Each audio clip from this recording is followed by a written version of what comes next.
자, 말씀 봅니다. 누가복음 13장 22절부터 30절.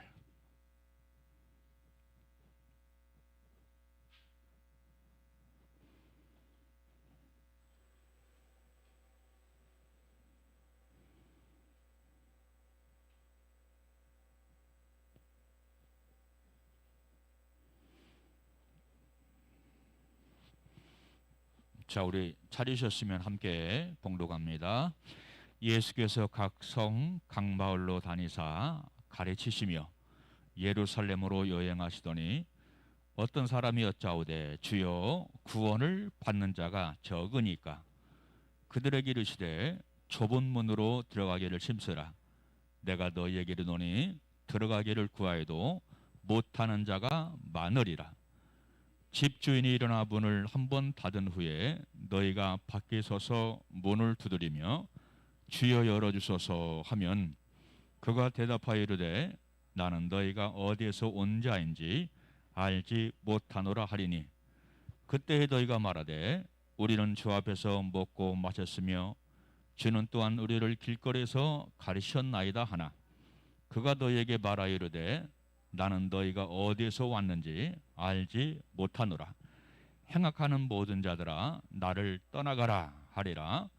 너희가 아브람과 이삭과 야곱과 모든 선지자는 하나님 나라에 있고 오직 너희는 밖에 쫓겨난 것을 볼 때에 거기서 슬피 울며 이를 갈리라.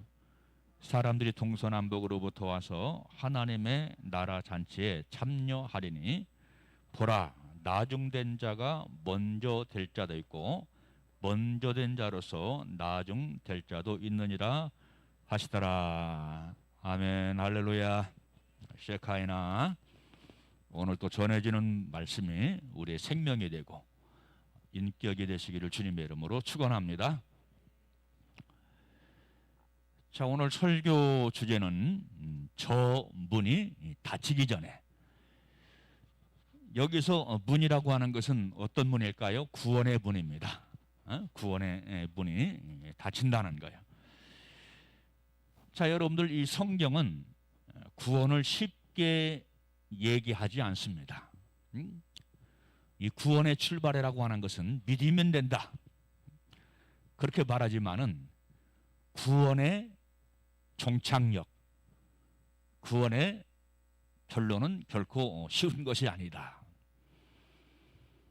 자, 여러분들 이 예수님의 이 사복음서의 예수님의 이 복음의 초점, 예수님께서 전하시고자 하시는 이 복음의 초점은 사도 바울과 약간 방향이 다릅니다. 초점이 다르다 그런 얘기야. 물론 예수 믿으면 구원받는다 하는 그런 메시지의 초점은 똑같지만은 강조점이 다르다. 자, 예수님께서 사복음서를 통해서 강조한 것이 뭐냐면 회개입니다. 회개해라. 그리고 회개해야 생명을 얻을 수 있다. 예수님의 이 사복음서를 보면은 회개, 생명을 강조해요. 은혜를 강조하는 것은 은혜 있을지어다 하는 그런 말씀이 있는데 6번 강조합니다. 6번 있어요. 그런데 그것도 은혜 받을지어다. 은혜 받을지어다. 그렇게 말씀했고, 그리고 이 사도 바울의 이 복음의 강조점은 무엇이냐? 바로 은혜, 그리고 믿음, 그리고 생명입니다. 사도 바울은 은혜를 강조했어요. 사도 바울은 믿음을 강조했어요. 그리고 은혜와 믿음을 통해서 얻는 이 생명을 강조했던 것을 이 사도 바울의 서신을 통해서 우리가 볼 수 있습니다. 자, 여러분들 이 사도 바울이 받은 은혜는 어떤 은혜일까요? 우리가 은혜를 잘 해석해야 됩니다. 하나님의 무조건적인 이 은혜, 이것을 사도 바울은 어떻게 해석했냐면 생명으로 해석했다 이 말이에요. 생명. 생명으로 가는 길로 해석했다 그런 얘기야. 응? 그러니까 여러분들 우리가 이 은혜를 쉽게 생각하면 안 돼요. 우리가 늘 주님의 은혜 속에 사니까 옛것 가지고 옛 정욕을 가지고 그대로 살면 이 하나님의 주신 은혜를 헛되게 만드는 것이다. 사도 바울은 헛되다 그랬어요. 헛되다. 그러니까 이 사도 바울에게 있어서 이 은혜라고 하는 것은 바로 사도 바울 자신이 생명된 은혜예요. 희생하는 은혜예요. 헌신하는 은혜입니다. 충성을 다하는 은혜입니다. 할렐루야. 이게 은혜라 이 말이야. 이게 은혜 속에 사는 거예요. 은혜라고 하는 것은 단순히 지를 즐겁게 하는 것, 아니면 마음을 기쁘게 하는 것, 그 단계를 뛰어넘어야 됩니다. 그래서 어떤 사람은 은혜를 누린다고 하면서 자기 육체를 누리고 세상을 누리고 자기 좋아하는 것을 누리며 살아가요. 그 사람은 그 은혜를 그렇게 해석하는 거지요. 그렇지만은 이 사도 바울은 이 은혜를 어떻게 해석했냐? 나에게 초점을 두는 그러한 은혜로 해석한 것이 아니라 어떻게 하면 하나님을 기쁘시게 할고, 어떻게 하면 하나님을 영화롭게 할고, 어떻게 하면 하나님께 희생과 충성을 다하는 그런 삶을 살고, 이것이 은혜를 강조한 사도 바울의 은혜에 대한 해석이란 말이에요. 아멘. 그러니까 여러분들 은혜를 누리기만 했지, 은혜를 좋아하기만 했지, 생명 안 된 크리스찬들이 비일비재합니다. 너무나 많다 이 말이에요. 여러분, 이 은혜라고 하는 것은 가장 값비싼 것으로 바로 생명되고 희생하는 삶을 살고 주님께 헌신하는 삶을 살고 충성하는 삶을 살고 육체의 정욕을 버리고 세상 것 버리고 사는 사람이 정말로 은혜 속에 사는 사람이다. 정말로 은혜를 누리며 사는 사람인 줄로 믿습니다. 은혜를 그렇게 해석해야 돼요. 은혜를. 그리고 사도 바울은 뭐라고 말씀했어요? 은혜를 통해서 구원받는다. 은혜를 통해서. 근데 아까 말씀드린 것처럼 세상 것 온갖 것 다 누리고 육체 것 다 누리고 내가 좋아하는 것 다 누리면서 사는 것, 이것이 은혜라고 말하지 않아요. 사도 바울에게 있어서 은혜라고 하는 것은 생명되게 하는 것이다 이 말이에요. 주님의 인격되게 하는 것이다 이 말이에요. 그러니까 정말로 우리가 은혜 받았으면, 은혜를 누리며 살면 우리가 세월 지나갈수록 예수님을 닮아가야 되고 예수님의 신의 성품을 닮아가야 되고, 할렐루야, 그런 삶을 살아가는 것이 은혜지, 옛것 그대로 가지고 다 은혜 두려 하는 건 은혜가 아니다 이 말이에요.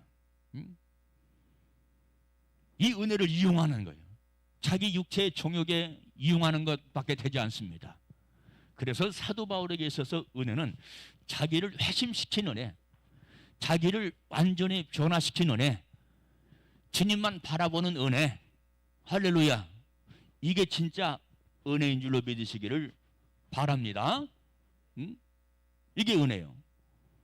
자, 그러면 성경에서 말하는 이 구원이라고 하는 것은 쉬운 것일까요? 어려운 것일까요? 어려운 겁니다. 성경에서 구원은 어려운 거예요. 믿으면 구원받는다? 맞는 말이지만 그 믿음이 나에게 생명이 되게 해야 돼요. 그런데 그 생명길로 가는 것은 쉬운 것이 아니다 이 말이죠. 그래서 오늘 본 말씀 보니까 뭐라고 말씀합니까? 주님, 구원받을 자가 많습니까? 적습니까? 그렇게 제자들이 물을 때 예수님께서 직답하지 아니하시고 뭐라고 말씀하십니까? 좁은 길로 가라. 그렇죠. 좁은 길로 가라. 멸망으로 인도하는 문은 크다. 그런데 여러분들 오늘날 크리스찬들이요, 좁은 길 안 갑니다. 지극히 적습니다. 여러분들 우리가 잘 아는 것처럼 고린도전서 10장 말씀 보면 사도 바울이 광야 생활을 해서가죠. 그런데 하나님께서 다수의 사람을 기뻐하지 않았다 말씀하고 있습니다. 다수의 사람을 기뻐하지 않았다는 얘기는 뭡니까? 이 다수의 사람들이 넓은 길로 향해 갔다는 거예요. 이스라엘 공동체는 뭘 상징합니까? 하나님의 백성을 상징하죠. 천국 백성을 향하지요. 택한 백성을 상징하지요. 그런데 하나님께서 어쩐 일인지 다수를 기뻐하지 않았다. 왜 다수를 기뻐하지 않았어요? 자기들이 가고자 하는 대로 갔어요. 불순종했어요. 불신앙했어요. 여러분, 가나안 땅에 들어가는 거 쉬운 것이 아니에요. 가나안 복지를 지나서 헤브론을 지나서 예루살렘까지 들어가는 것은 쉬운 것이 아니다 이 말이에요. 어려운 것입니다. 사람들이 어렵기 때문에 포기합니다. 어렵기 때문에. 학생들이 공부를 포기하는 이유가 무엇입니까? 어렵기 때문에. 직장인들이 왜 직장 생활을 포기합니까? 어렵기 때문에. 저도 여러분들 대학교 가기 싫어가지고 공부하기 싫어서 한마디로 용접을 배웠어요. 용접을 배우기 전에 우리가 잘 아는 구룡단에 들어갔습니다. 일을 했습니다. 얼마나 대간하고 힘든지 2달인가 하고 뛰쳐나왔어요. 못하겠더라고요. 부모님 농사일을 도와주는 것은 몸에 뱉기 때문에 도와줄 수 있는데 안 하던 것 하니까 너무나 힘든 거예요. 그래서 우리 성준이의 심정을 잘 압니다. 직장 들어가서 어렵다고 하는 사람들 그 마음을 너무 잘 압니다. 그리고 나중에는 조선소에 들어갔어요. 3개월 동안 일했어요. 불똥이 떨어지니까. 불똥이 떨어지면요 가슴에 떨어지기도 하고 옷에 떨어져서 옷이 타요. 그래서 우리 박용계 집사님이 용접하시잖아요. 용접 기술을 가지고 계시잖아요. 그 심정을 잘 알아요. 나 도저히 못하겠다. 나 대학 갈 테니까 학원 다닐 테니까 학원비 대어주세요. 우리 부모님들은 얼씨구나 좋다고 대주지. 어릴 적부터 막내 아들은 대학교 가요. 대학교 재수할 것까지 생각해서 한 살을 늦춰놨더라고요. 제 어릴 적 별명이 뭡니까? 김 박사예요. 김 박사. 박사가 되게 하려고. 큰 형님도 대학 나왔잖아요. 박사가 되게 하려고 막내 아들에 대한 학구 열정이 그렇게 강했어요. 근데 나는 공부에 관심이 없는 거예요. 노는 데만 관심이 있어요. 여러분, 노는 데 관심이 있으면 대학문 안 열려요. 안 열립니다. 그래서 나중에 신학을 한 거예요. 그때서야 정신 차리고. 나는 공부를 진짜 못하는 줄 알았어요. 그 이유를 몰랐어요. 맨날 놀기만 하니. 그게 이유지. 그게 원인이라 이 말이야. 근데 고3 때 마지막 시험 때 우리 담임 선생님이 그러더라고. 마지막 시험이 중요하다. 그때서 조금 책을 붙잡았어요. 그랬더니 성적이 30등이나 올랐어. 30등이나. 그랬으니 내가 얼마나 공부를 안 한 겁니까? 공부를 안 했기 때문에 맨날 꼴찌만 가는 거예요.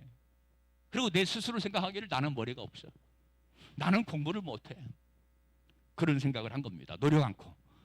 여러분, 이 구원의 문이라고 하는 것은 쉬운 것이 아니에요. 결코 쉬운 것이 아닙니다. 성경은 어렵다고 말합니다. 사도 바울이 은혜를 말하고 믿음을 말하고 믿기만 하면 구원받는다. 은혜 받으면 구원받는다고 말하니까 쉬운 것으로 생각하지 말라 이 말이야. 그냥 먹으려고 생각하지 말라 이 말이야.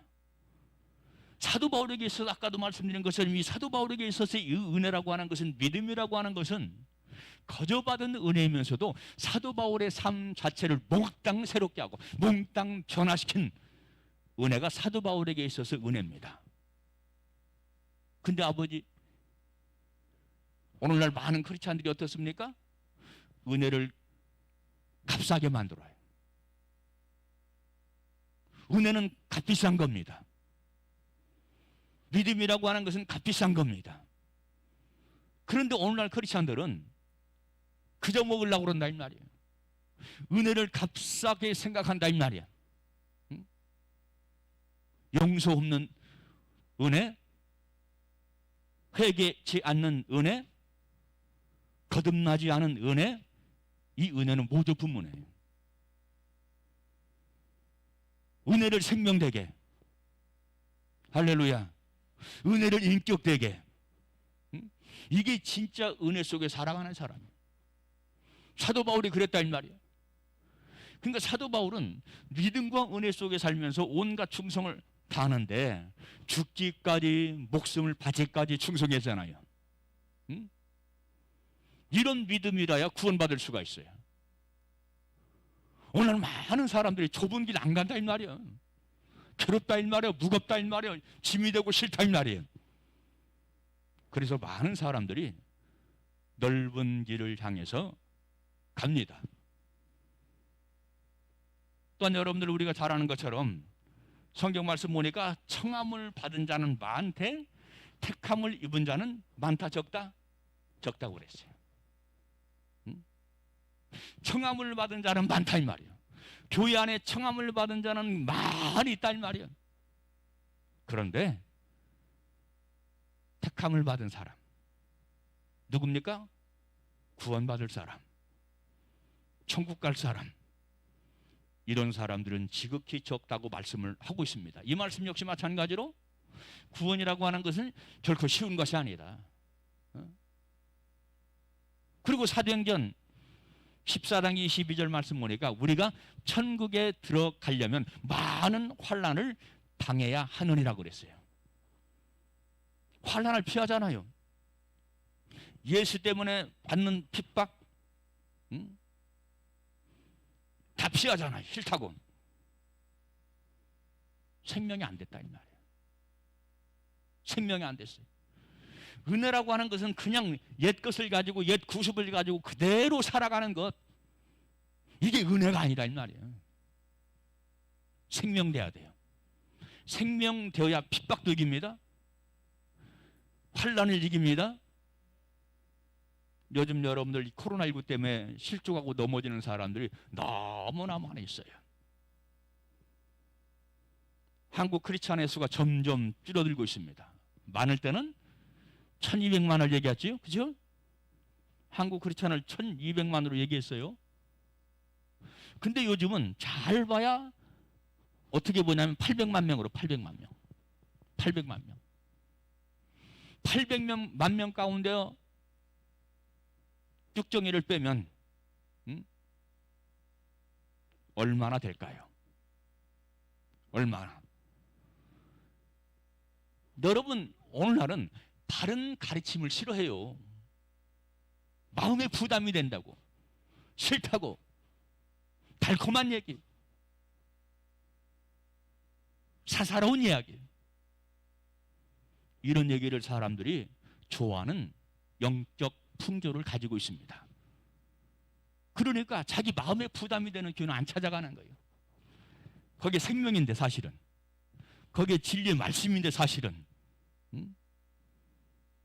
그러니까 말씀이 부담이 되면 내 실제 모습을 봐야 돼요. 말씀은 살라고 주는 겁니다.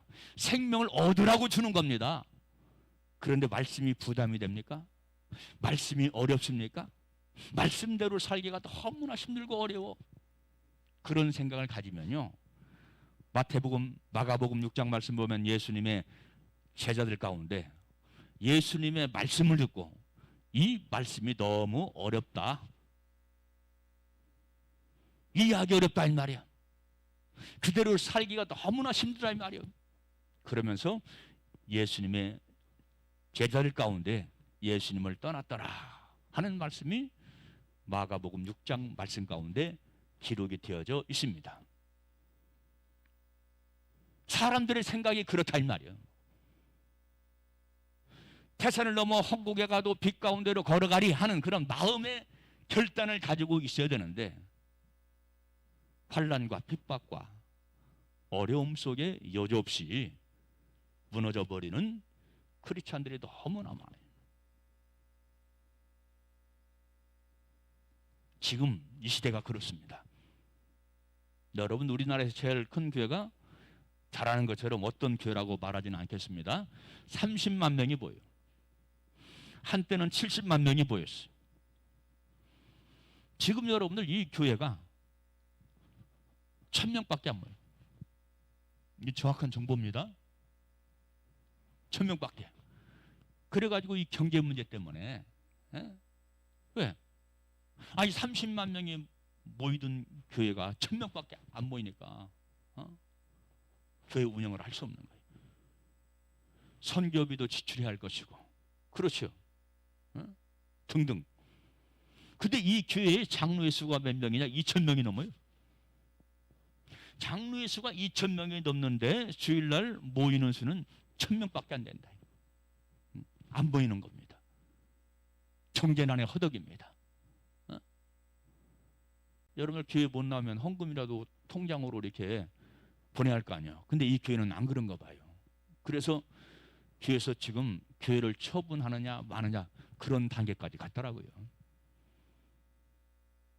여러분, 좋을 때는, 평안할 때는 누가 교회 못 나옵니까? 이 조그마한 환란이 오니까 벌써 코로나가 두려워가지고 무서워가지고 교회 못 나오는 거예요. 교회 못 나와. 여러분, 거듭나지 않았어요. 생명 안 됐어요. 죄송하지만 생명되면요, 그런 모든 험한 난관 다 이겨나갑니다. 이게 좁은 길을 가는 사람이에요. 그래서 주님은 좁은 길로 가라고 말씀합니다. 아멘. 코로나보다 더 두려운 것은 하나님이에요. 하나님을 더 두려워하는 사람은 이 코로나19 때문에 교회에 등지고 빠지죠. 예수 믿는 가정이라도요, 그 가운데 현찬한 사람이 있으면요, 엄마 아빠 오늘 교회 가지 마. 코로나가 요즘 너무나 유행이야. 가지 마. 하나님의 말씀을 들어야 되는데 그 말을 듣습니다. 그리고 교회 빠집니다. 교회 빠져요. 우리 세림교회 교원들 가운데는 그런 가족이 없게 되시기를 주님의 이름으로 축원합니다. 예배를 방해하는 거죠. 자기도 모르게. 코로나19 때문에. 모이기를 힘써라. 우리 주님 말씀했는데, 마지막 때가 될수록 모이기를 힘써라. 우리 주님께서 말씀했는데, 아내의 말을 더 잘 듣고, 여보 너 안 나갔으면 좋겠어. 코로나19 때문에. 교회 가면 코로나 걸리면 큰일 나잖아. 남편의 말을 듣고, 자녀의 말을 듣고. 여러분, 우리는 좁은 길 가야 돼요. 성경은 분명히 구원받는 길은 쉬운 길이 아니다. 구원의 문은 활짝 열려 있지만 구원 안으로 들어가는 실제 길은 좁다 이 말이에요. 아멘. 우리 주님은 믿겠다고 하는 사람, 교회에 오겠다고 하는 사람 막지 않습니다. 다 와라. 초청받은 자여 다 와라. 그렇게 말씀하시지만 또 한편 택함 받은 자는 적다. 이게 복음이에요. 이게 성경이에요. 내 얘기하는 것 아니잖아요. 회개하라 외칠 때 이거 내 얘기하는 것 아니잖아요. 회개의 복음을 증거하는 거잖아요. 은혜를 말할 때 옛것을 가지고 그대로 살아라 그거 아니잖아요. 은혜를 강조할 때는 생명되어야 됩니다. 인격되어야 합니다. 주님과 동행해야 됩니다. 주님에게 삶의 목표와 삶의 초점을 두고 살아가야 됩니다. 그걸 얘기하는 것 아닙니까? 그렇죠. 왜 하나님이 주신 값비싼 은혜를 가볍게 말하냐 이 말이에요. 가볍게 말하니까 많은 사람들이 진리의 길 걷지 않아요. 왜? 부담스럽거든. 믿음의 정도를 걷지 않습니다. 왜? 힘들거든요. 여러분, 좁은 길 좁은 문은 협잡하다고 그랬어요. 힘들다고 그랬어요. 오늘 본 말씀 보면 제 아들이 주님과 우리가 함께 먹었으니까 함께 먹고 함께 일했으니까 구원받을 수 있겠습니까? 물어보는 거예요. 그런데 주님은 뭐라고 말씀합니까? 아니다, 한마디로.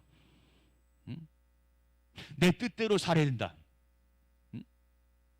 내 뜻대로 믿는 건 좁아요. 참 넓은 길이에요. 내 뜻대로 믿는 건 쉬운 길입니다. 그렇지만 주님의 말씀인 진리의 뜻대로 사는 것은 협잡한 길이에요. 그래서 사람들이 싫어한다 이 말이야. 그것조차도 싫어한다 이 말이야. 세상 일 부담스러우면 싫다고 하는 것처럼 자기 생명을 얻게 하는 그것조차 부담스러움 싫다고 말해요. 그 이유는 다른 것 아니라고 그랬죠. 생명이 안 됐다. 거듭나지 않았다. 거듭나지 않았다. 그러니까 여러분들, 이 진리가 부담스럽고 힘들어서 실족하는 사람은 솔직히 말하면, 성경대로 말하면 거듭나지 않았어요. 거듭난 사람은요, 영이 거듭난 사람은요, 모든 말씀에 아멘합니다. 말씀에 힘든 것이 있어요. 내가 그렇게 못 사는 것 오히려 회개하죠. 그러니까 이 복음의 진리의 말씀이 힘든 사람은 실족하는 거요. 시험 드는 거요. 그런데 거듭난 사람은 회개 메시지를 외칠 때, 맞습니다. 주님, 내가 부족한 것이 많습니다. 내가 주님 앞에 회개합니다. 더 납작 엎드립니다. 그런 자세를 취한다 이 말이에요. 여러분, 30만 명 모이는 교회가 1000명 모인다는 게 말입니까? 몇만 명 모이는 교회가 몇백 명으로 줄어든 게 이게 말이 되냐 이 말이 이게. 두려워서. 하나님은 두려워하지 않고 뭐가 두려워? 코로나가 더 두려운 거야. 코로나가. 이거 넘어서야 됩니다. 할렐루야. 이거 넘어서야 돼요. 믿음의 배짱 좀 있어야 돼요.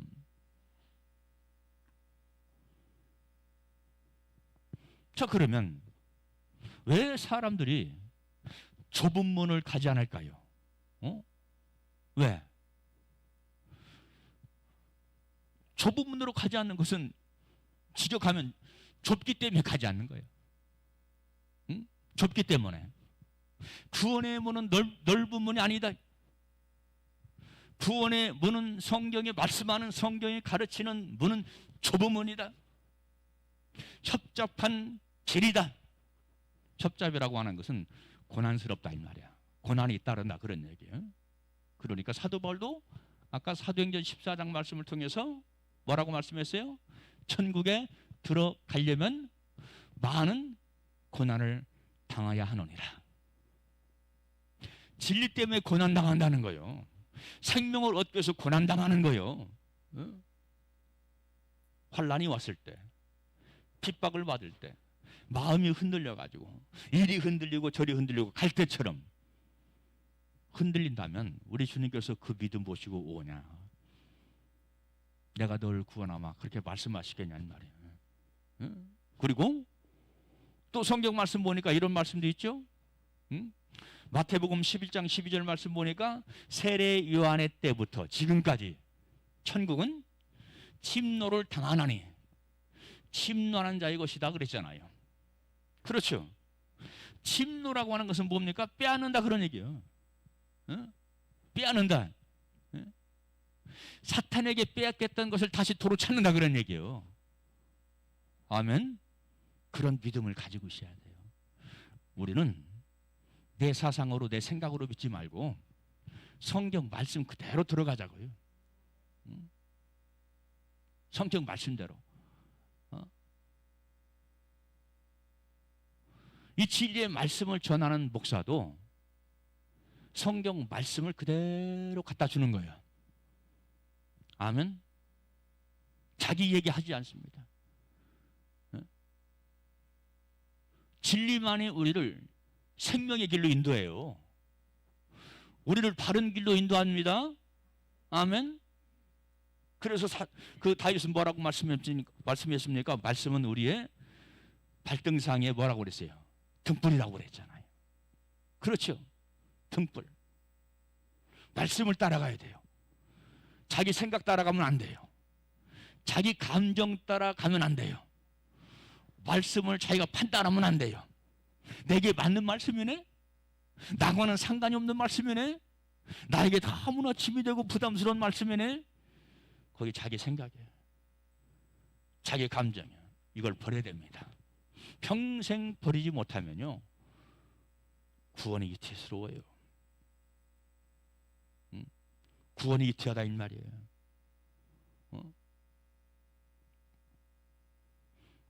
구원의 문은 좁다. 때때로 절제해야 되고, 때때로 말씀의 규율을 지켜야 되고, 겸손해야 되고, 세상 영화를 쫓아가지 말아야 되고, 가시밭길이고 괴로운 길이기 때문에 좁아요. 그러니까 항상 자기 안일과 가정의 행복만 추구하는 사람들은 좁은 길 못 가요. 왜? 나 행복하려고 다 교회 다니는데. 나 행복하려고 교회 다니지 말고 주님을 기쁘시게 하려고 교회 다녀야 돼요. 주님을 영화롭게 하려고 교회 다녀야 돼요. 내 행복에 초점이 맞춰 있다는 것은 신앙의 초점이 나라는 거죠. 나. 신앙의 초점이 나입니까? 하나님입니까? 응? 나를 기쁘시게 하는 겁니까? 하나님을 영화롭게 하는 겁니까? 응? 행복을 추구하는 사람들은 그래서 좁은 길 못 가요. 응? 좁은 길. 그러나 생명되고 인격이 된 사람은 좁은 길을 가면서 행복을 누립니다. 기쁨을 누립니다. 하나님을 영화롭게 합니다. 어? 그래서 이 구원의 문이라고 하는 것은 좁은 문이다. 좁은 문.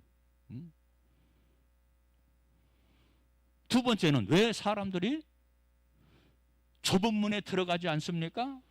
그것은 저 문이 항상 열린 채로 그대로 있을 것이다 생각하는 거예요. 여러분, 성경에는요, 이 구원의 문이 항상 열려 있다고 말하지 않습니다. 그렇게 가르치지 않습니다.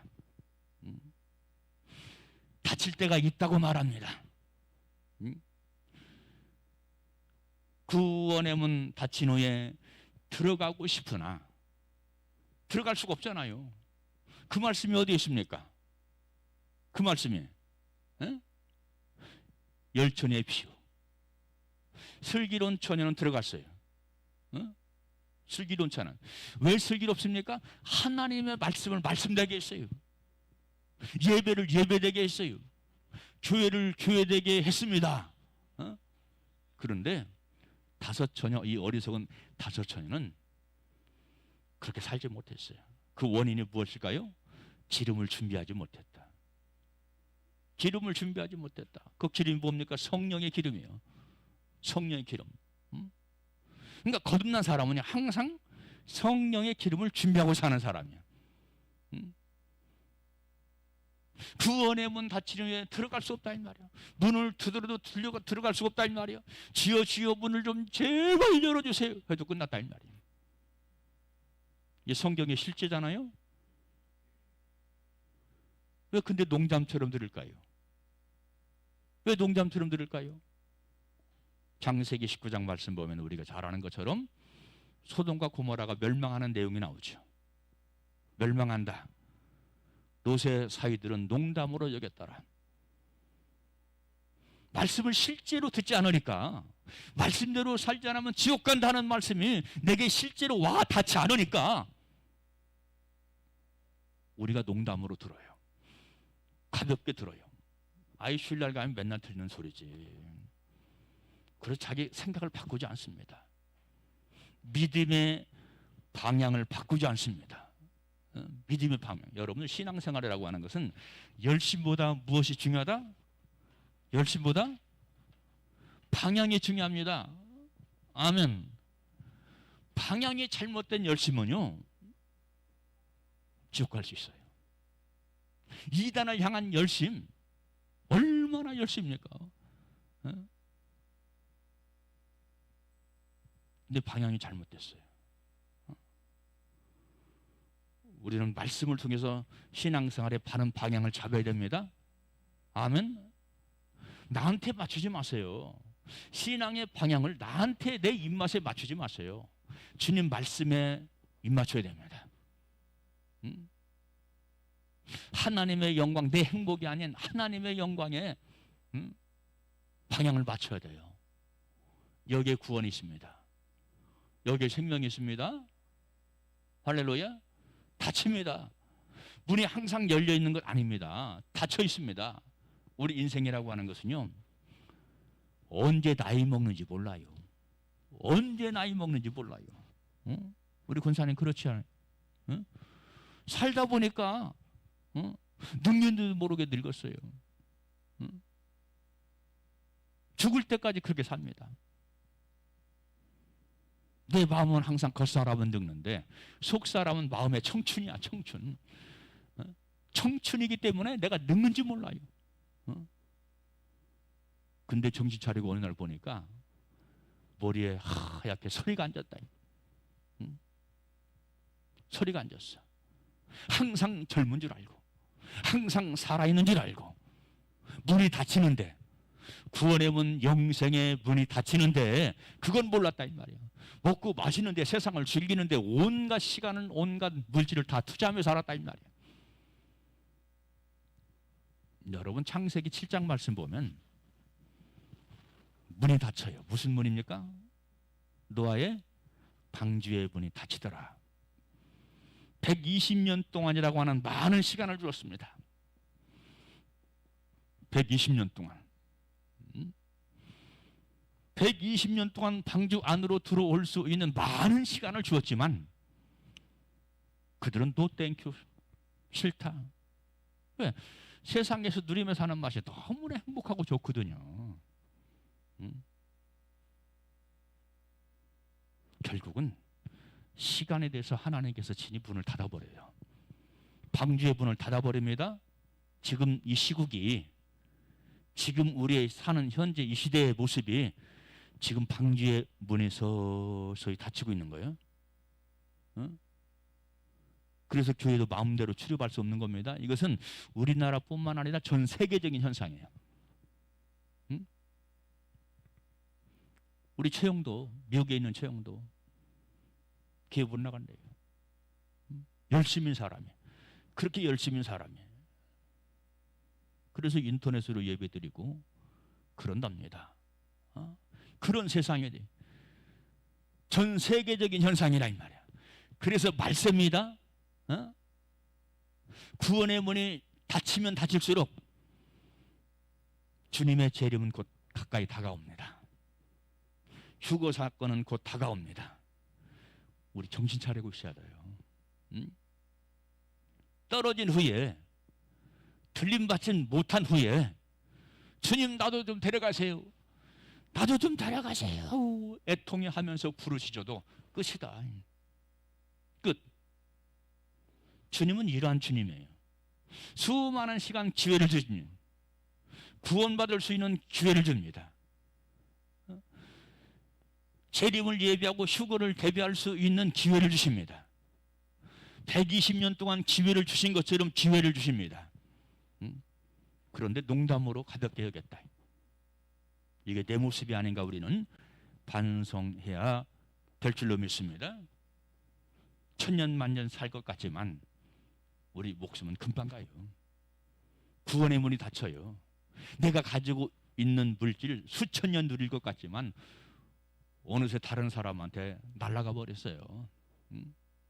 이게 우리의 삶의 모습이다, 그런 얘기입니다. 사도행전 24장 22절로 27절 말씀 보면 바로 이 사도 바울이 로마 총독 바로 이 벨릭스라고 하는 사람에게 복음을 전합니다. 야 사도 바울아, 나한테 와라. 네가 전하는 복음이 무엇이냐? 나한테 전화봐. 복음을 들었어요. 그리고서 듣고 나서 이 벨릭스가 뭐라고 얘기하냐면 네가 연병에 걸렸구나. 응? 연병에 걸렸어 네가. 복음의 연병에 걸렸다 이 말이야. 예수 복음에. 그러면서 예수를 초청하잖아요. 그리고 이 벨릭스가 예수를 영접했다 하는 말이 성경에 없습니다. 문이 닫혀버린 겁니다. 문이 닫혔어요. 우리나라 재계 1위 그 양반이 고인이 됐습니다만 복음 전도자가 이 사람 구원하고 싶어서 약속을 했대요. 한번 만나 주십시오. 근데 하필이면 그 양반이 찾아갔을 때 이 회장이 또 중요한 약속이 생긴 거야. 그래서 못 만났어. 그리고 그 사람 예수 믿었다는 말이 없어요. 뭡니까? 영생의 문이 닫힌 거지요. 구원의 문이 닫힌 거지요. 구원의 문은 항상 열려 있는 것 아닙니다. 아이 사랑의 하나님이기 때문에 오해하지 마세요. 우리 주님은 사랑의 하나님이시면서 어떤 하나님? 공의의 하나님이시잖아요. 왜 공의의 하나님인 것을 잊고 사냐 이 말이에요. 공의의 하나님인 걸 잊고 사니까 회개하지 않지요. 은혜를 가볍게 생각하지 않지요. 삶을 돌이키지 않지요. 옛것 그대로 가지고 살지요. 구원의 문은 닫힐 때가 있다. 닫힐 때가. 이게 성경의 내용입니다. 세 번째로 문이 닫혀도 이미 문이 닫혔어도 애걸 하면 간절히 부르짖어 기도하면 사랑의 예수님께서 다시 열어주실 것이다. 그렇게 생각하기 때문에 좁은 길 가지 않아요. 나중에 두드려서 열으면 되니까. 그런데 성경이 그렇습니까? 한번 닫혀버리면 그 문 열리지 않죠. 방주가 열리지 않았잖아요. 다 멸망했잖아요. 그렇죠. 여러분 옛날에는 뭐가 있냐면 통행금지가 있어요. 통행금지. 그렇죠.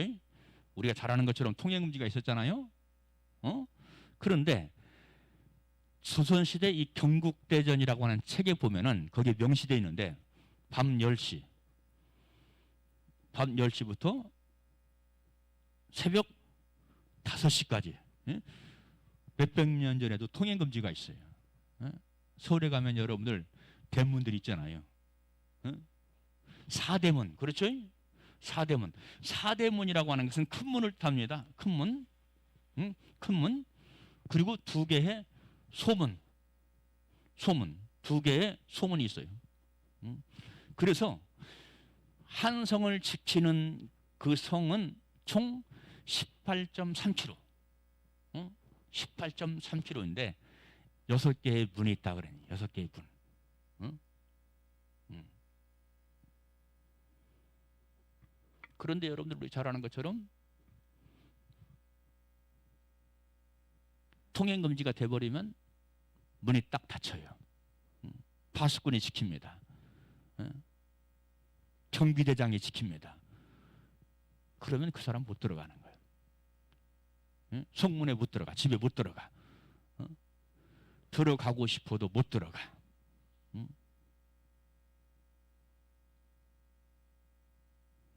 똑같아요. 어릴 때 속세이고 말썽 부리면 시골집은 대문을 걸어 잠가버려요. 여성분들은 그런 거 없겠지만 남자분들은 그런 경험이 있을런지 모르겠어요. 엄마 아빠 속세이고 쫓겨났어. 쫓겨났다고 그래. 바깥으로 쫓겨났어. 그럼 문을 걸어 잠가버려요. 열어달라고 막 시골 밤은 얼마나 깜깜합니까? 부시럭거려서 갖고 고양이도 다니고 살쾡이도 다니고 막 무섭거든요. 안 열어줘. 안 열어줘. 애골복골해야 열어줘. 자, 세상에서는 닫았던 문도 열어주지만 구원의 문은 한번 딱 닫혀버리면 열리지 않는다 이 말이에요.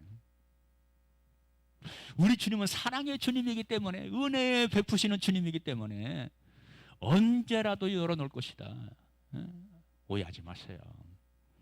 이건 성경이 아닙니다. 때가 되면 닫아버립니다. 지금 그 구원의 문이 좁아지고 있습니다. 닫혀지고 있습니다. 좁기 때문에 많은 사람들이 교회를 떠납니다. 떠나요. 우리 교회는요, 퍼센트로 따지면 오늘도 빠지지만 많이 모이는 거예요. 30만 명 모이는 교회가 1000명도 모인다는 게 못 모인다는 게 이게 말이냐 이 말이죠. 문을 닫는 교회들도 많고. 여러분, 이 구원의 문은 영원하지 않다. 닫힌다.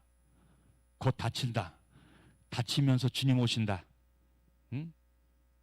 재림 사건 벌어진다. 할렐루야. 우리가 반드시 기억을 해야 돼요.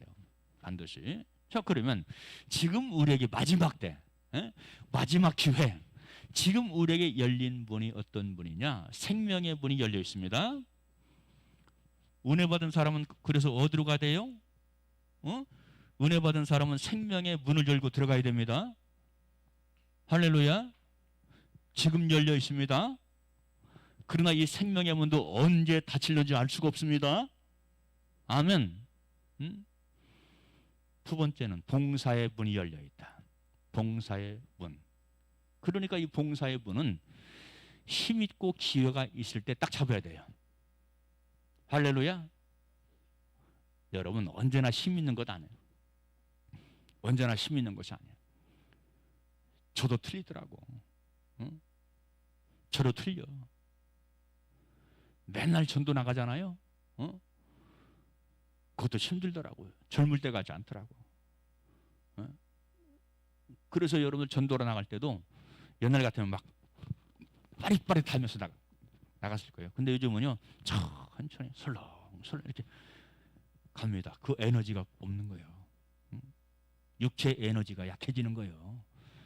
젊었을 때 쌓아두시기 바랍니다. 힘써 충성하시기 바랍니다. 나를 이겨야 돼요. 내 생각을 이겨야 돼요. 여러분, 내 생각은요, 내 거듭나지 못한 이 옛 생각은요, 야, 좀 쉬어. 힘들지, 불편하지, 하기 싫지, 쉬어. 이것이 내 영혼의 발목을 딱 잡고서 움직이지 못하게 만들어요. 건강할 때, 젊음의 에너지가 넘칠 때 더 많이 봉사하고 충성하는 우리 모두가 되시기를 주님의 이름으로 축원합니다. 아멘. 또 세 번째, 감사의 문. 감사의 문이 열렸을 때 감사해야 돼요. 감사의 문도 좁아집니다. 왜? 앞으로 환난과 핍박과 고난이 더 심해지니까 사람들이 무슨 생각을 해요? 거듭나지 못한 사람들, 생명되지 못한 사람들은 내가 예수를 믿는데 왜 이렇게 힘듭니까? 하면서 막 원망, 불평을 쏟아내요. 그렇다고 교회를 떠나는 것도 아니에요. 막 원망, 불평을 쏟아냅니다. 원망, 불평하면 결박당해요. 새가 사냥꾼의 올무에 딱 걸린 것처럼 더 강력한 올무에 매이게 됩니다. 그래서 여러분들, 우리는 감사할 수 있을 때 감사를 해라. 감사의 영성을 가져라. 감사의 에너지를 키워라. 할렐루야. 야, 여러분, 말씀에 대한 결론입니다. 여러분, 성경에서 구원의 문은 넓은 길이 아니에요. 좁은 길입니다. 믿으면 구원이라고, 은혜로 구원받는 것이라고. 맞는 말이지만 내가 생명되지 않으면 구원의 문, 천국에 들어가는 문은 점점 좁아진다는 사실을 우리는 기억하면서 어떤 환난이 있고 어떤 해방이 있고 어떤 핍박이 있어도 내 생명을 보존하고 하나님을 영화롭게 하기 위해서 좁은 길 걸어가는, 좁음은 통과하는 우리의 삶이 되시기를 주님의 이름으로 축원합니다. 기도하겠습니다. 살아계신 아버지,